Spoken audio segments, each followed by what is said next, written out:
السلام علیکم۔ آج اگرچہ 14 اگست کی آزادی کا جشن منا رہے ہیں ہم، اصل خوشی یہ ہے کہ ملک کا مزدور محنت کش طبقہ یہ کسی اکانومی کی، کسی معیشت کا ماتھے کا جھومر ہوتے ہیں۔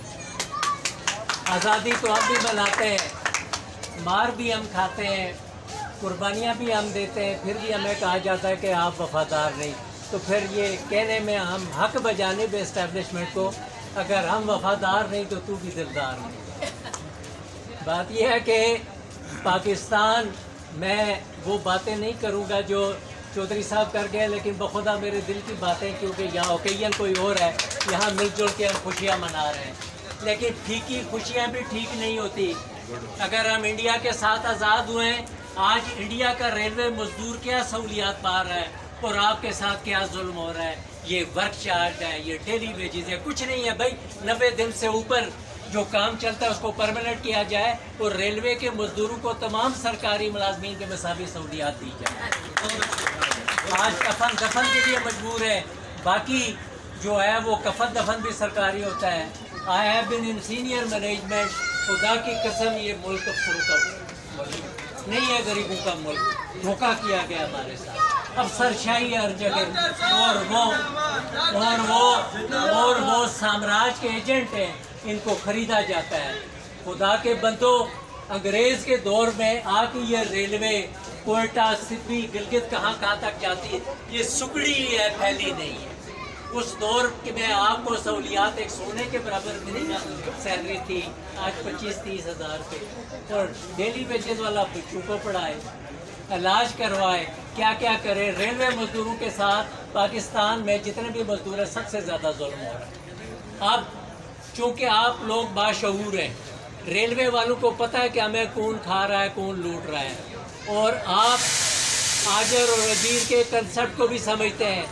تھوڑا سا آپ کو بتا دوں کہ پاکستان کی ریلوے کے پہلے جنرل سیکرٹری 1948 میں فیض احمد فیض تھے، تو ان کی یہ نظم، کیونکہ پوئٹری میڈیم آف انسٹرکشن ہوتی ہے، مجھ سے پہلی سی محبت میرے محبوب نہ مانگ، تو آپ کو وہ بتا دے گی کہ غریب کیلے کا چھلکا غریب کا بچہ کھا رہا ہے، اور نواب کیلے کا چھلکا پھینک رہا ہے، یا تو وہ کھائے یا پھسل کے گاڑی کے نیچے آ جائے غریب کا بچہ۔ تو بات یہ ہے کہ آپ کو افہیم دیا جاتا ہے کہ خدا پر جو گچھرا یکساں نہ کرنا، للہ ما فی السماوات و ما فی الارض۔ آج کی 5 انگلیاں ٹھیک ہے برابر نہیں ہے، مگر جو کچھ زمین و آسمان کے بطن میں ہے یہ سب کا برابر کا حق ہے۔ دنیا کے سب سے بڑے انقلابی لیڈر، انقلابی غریب رہنما حضور نبی کریم صلی اللہ علیہ وسلم تھے۔ جب انہوں نے دیکھا کہ معاشرے میں عدم مساوات چل رہی ہے، غریب سے مزدوری کروائی جاتی ہے، اس کو غلام بنایا جاتا ہے، صلہ نہیں دیا جاتا ہے، عورت کا استحصال ہو رہا ہے، مظلوموں کے اوپر مزید ظلم ہو رہا ہے، سود خوری ہے، امیر سے امیر تر ہو رہا ہے، غریب سے تر، تو انہوں نے اسلام کا انقلابی نظریہ پیش کیا کہ اسلام میں غریب امیر بلا لحاظ رنگ و نسل سب برابر ہیں، اور اگر کوئی اللہ کے نزدیک ہے یا سپیریئر ہے تو تقویٰ کی بات۔ اب دیکھیں، اقبال نے کہا تھا کہ اٹھو میری دنیا کے غریبوں کو جگا دو، کافی عمرہ کے در و دیوار کھلا دو، جس کھیت سے دہقاں کو میسر نہ ہو روزی، اس کھیت کے ہر گوشہ گندم کو جلا دو۔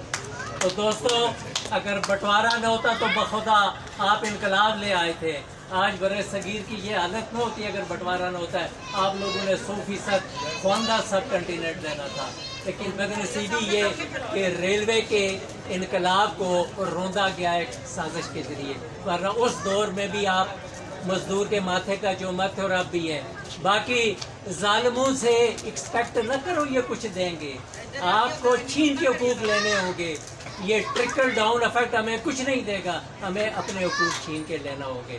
بات یہ ہے کہ دنیا میں 2 تقاسیم ہے، ڈائیکاٹمی انسانوں کی 2 ہے، ہمیں الجھایا گیا مختلف تقاسیم میں، ہیوز اور ہیو ناٹس۔ اور جو ہیوز والے ہیں وہ آپ کو کس طرح لوٹ رہے ہیں۔ دیکھیے، ہمیں مارکس نے مزدوروں کے سلسلے میں ایک بڑا واضح بک لکھی اور اینگلز نے، داس کیپٹل۔ جس کا کرکس اگر صدر جلسہ کی مرضی ہو تو میں 1 منٹ میں بیان کروں گا. وہ یہ ہے کہ آپ جو محنت کرتے ہیں آپ کو اس محنت کا پورا صلہ نہیں ملتا. ایک قدر زائد پیدا ہوتی ہے جو آپ پیدا کرتے ہیں, اس سے امیر تر ہوتا جاتا ہے اور آپ غریب تر. آپ کو الجھا دیا جاتا ہے سینس آف اسٹرینجمنٹ میں, احساس بیگانگی میں. اس احساس میں میری اتنی ہمت نہیں ہوتی کہ میں اپنے مزدور بھائی کی کوئی ہیلپ کر سکوں. آنے والے مہمان کو ٹالتا ہوں, میں اس کی چائے پانی کا کچھ نہیں کر سکتا. میرا بھائی بیمار ہوتا ہے, میں بھائی کی بیماری کا علاج نہیں کر سکتا, اپنے بیٹوں کی بھی نہیں کر سکتا. تو میں بیگانہ ہو گیا ہوں, اپنی سروائیول کی جنگ لڑ رہا ہوں. تو غریب کو سروائیول کی جنگ میں جھونک دیا گیا, امیر تر ہوتا جا رہا ہے اور سرمایہ دار مختلف نشے آپ کو دے رہا ہے. نہ سمجھو گے تو اس سے بھی بدتر حالات میں جاؤ گے. جعلی خوشی میں بھی ہم چلے ساتھ ہیں, لیکن یہ دیکھا جائے کہ اللہ اور رسول کے واسطے اس کی کتاب میں جو کچھ دیا گیا کہ مزدور کا پسینہ خشک ہونے سے پہلے اس کا اجرت ادا کر دو. خدا کے لیے وہ تو ادا کرو. اپنی عیاشیاں دیکھو لٹیرو, ہمارا خون تم نے لوٹا ہوا ہے اور ہم کہاں ہیں؟ ہم زمین پر ہیں, آپ عرش پر ہیں. جو قرضہ دیتے ہو 10% لیتے ہو, 10% ہم پہ خرچ کرتے ہو, 90% خود کھا جاتے ہو اور وہ چکانا ہمیں ہی پڑتا ہے. لگتا ہے کہ ہماری نسلیں آئے دن مقروض ہی ہوتی رہیں گے اگر ہم نے اپنی سوچ نہ بدلی. بڑی مہربانی آپ لوگوں نے ہم انوائٹیڈ کیا. میں تھوڑا جیسا 1-2 منٹ کا کام کر لیں.